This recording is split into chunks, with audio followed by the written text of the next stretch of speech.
मत्स्य अवतार भगवान विष्णु के प्रथम अवतार है। मछली के रूप में अवतार लेकर भगवान विष्णु ने एक ऋषि को सब प्रकार से जीव जंतु एकत्रित करने के लिए कहा और पृथ्वी जब जल में डूब रही थी तब मत्स्य अवतार में भगवान ने उस ऋषि की नाव की रक्षा की। इसके पश्चात ब्रह्मा ने पूर्ण जीवन का निर्माण किया। एक दूसरी मान्यता के अनुसार एक राक्षस ने जब दोनों वेदों को चुराकर सागर की अथाह गहराई में छुपा दिया, तब भगवान विष्णु ने मत्स्य रूप में धारण करके वेदों को प्राप्त किया और उन्हें पुनः स्थापित किया। मत्स्य अवतार की कथा। एक बार ब्रह्मा जी की असावधानी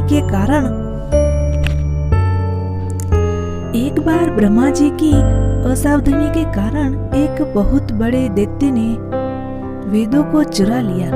उस दैत्य का नाम है हयग्रीव था। वेदों को चुरा लिए जाने के कारण ज्ञान लुप्त हो गया। चारों ओर अज्ञानता का अहंकार फैल गया और पाप तथा अधर्म का बोलबाला हो गया।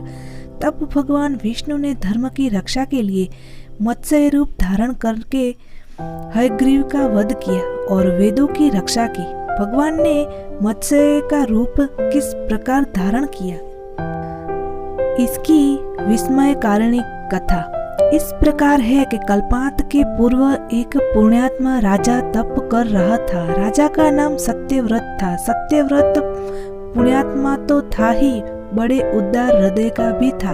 प्रभात का समय था, सूर्योदय हो चुका था।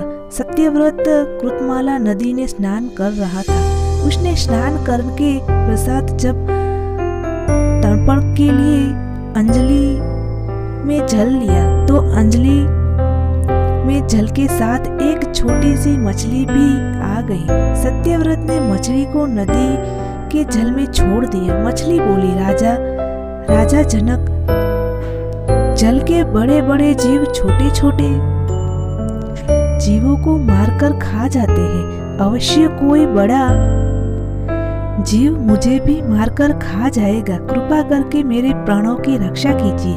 सत्यव्रत के हृदय में दया उत्पन्न हो उठी। उसने मछली को जल से भरे हुए अपने कमंडल में डाल दिया। तभी एक आश्चर्यजनक घटना घटी।